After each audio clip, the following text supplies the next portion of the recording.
Hey guys, Blaze Trouble Free here. Welcome to my new channel and my very first deck profiles, which will be on Constellars with the new September 2013 TCG ban list.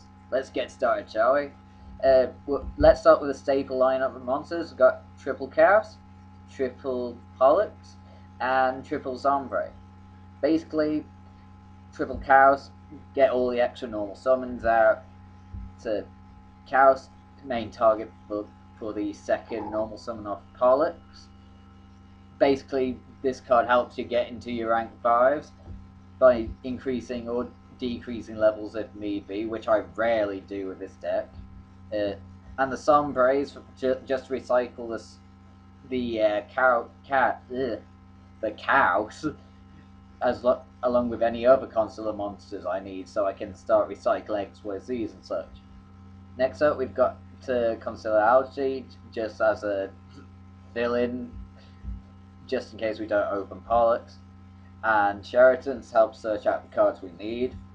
Tech choices, we got Bear, because we got Tenkies we can make use of and gives us cards to pop. Honest, because we're a light deck and we want to take advantage of the battle phase when we can.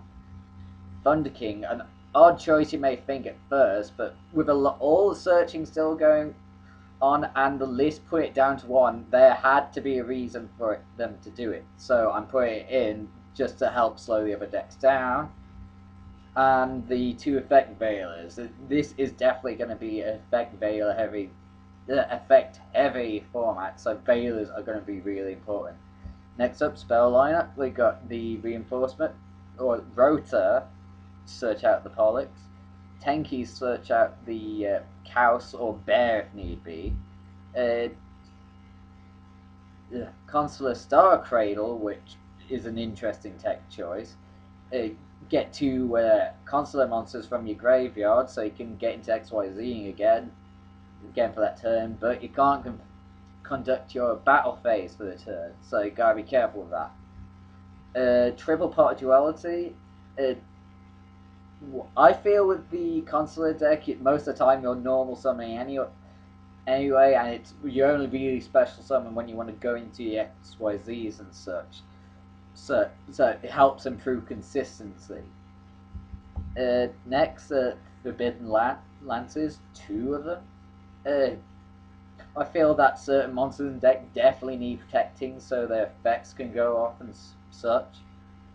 And plus it helps protect your XYZs and always helpful during the battle phase. Dark Hole, still a power card we can use, so might as well make use of it.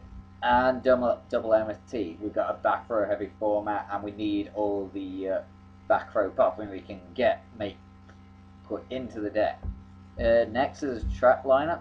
We've got the Lonely Solemn Warning now. It's a shame to see the Brigade go, but still might as well make use of it because it's still a good card. Bottomless, shame to see that go to 1 as well, but still really good. Compulse, down to 1 also, unfortunately. Konami definitely saw the problem with this card, so they hit it to 1, obviously. Torrential going down to 1 as well. Might as well take it for field clearance, and it combos well with Omega, as you'll see in a bit. 2D Praise battle control, as well as the Mirror Forces with mass battle control, and finally 2 Fiendish Chain. We got an effect heavy format, so we might as well make use of them, and it combos well with Pleiades. Next is the extra lineup. We've got Constellar Mega, 2 level 4 light monsters, which is majority level 4 light monsters. Combos well with some of the spells and traps. Once per turn, you can detach this card. All Constellars currently on the field are unaffected by spell and traps this turn.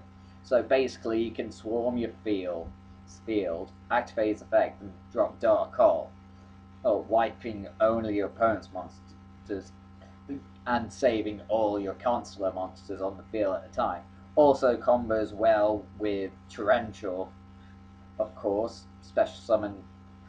Alright, your opponent has a massive field, and UXYZ into Omega, chain this, activate Omega's effect, and wipe their field for free basically, unless they stop it.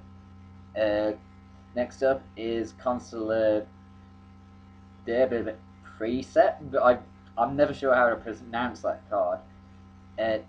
Basically, he helps you get over the bigger monsters that you're going to run into, like the dragon rollers and such.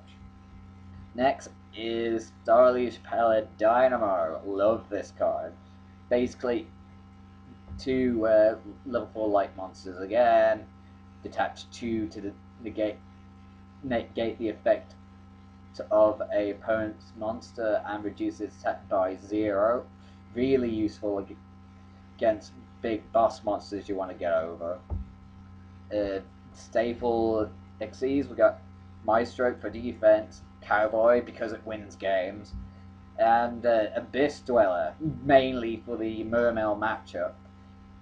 And it's helpful against other decks, but it is mainly for the Mermail matchup. Really helpful against them. Next up is the rank 5s. You want at least 2 play these. Basically walking compulse, which you can use twice.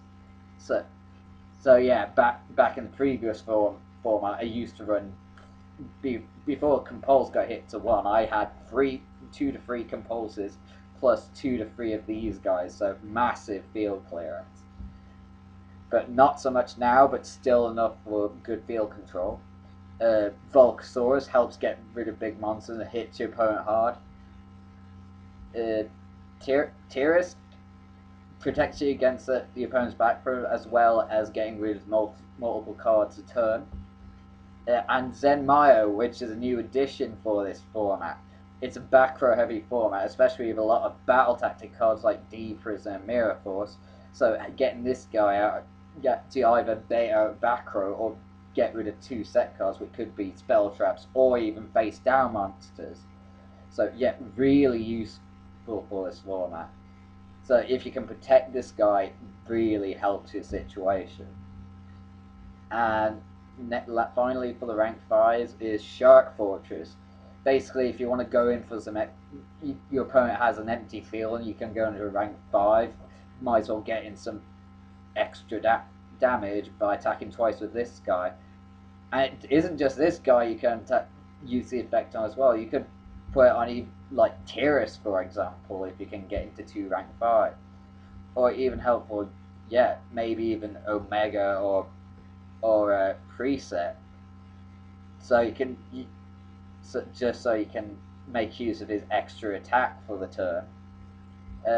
Finally, we've got Ptolemy M7, unfortunately down to 1, but helps recycle the dead cards, like the graveyard cards in the graveyard, like say Zombre or Cat.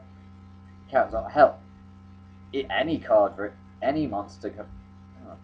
Double check the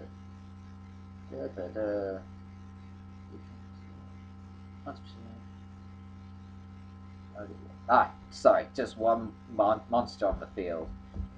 But still, really useful effect if you can keep him alive. Though, unfortunately, with this deck, you can't use the effect to turn his summon, because most of the time you're going to put it over a Constellar XYZ, which you've already used the materials on. And finally, we've got the Gaia Dragon, really just a combo with Volcasaurus for the heavy damage. Really love this deck. I do fairly well with it. Constellars may not hit a too high a tier this format, but I feel that they're still going to do fairly well despite some of the minor hits they received. Mostly with this deck, it was a trap and spell lineup that's been hit pretty hard, but otherwise, still really great deck to run. Hopefully, I'll be back later with some duel videos with this deck. Until then, see you guys later.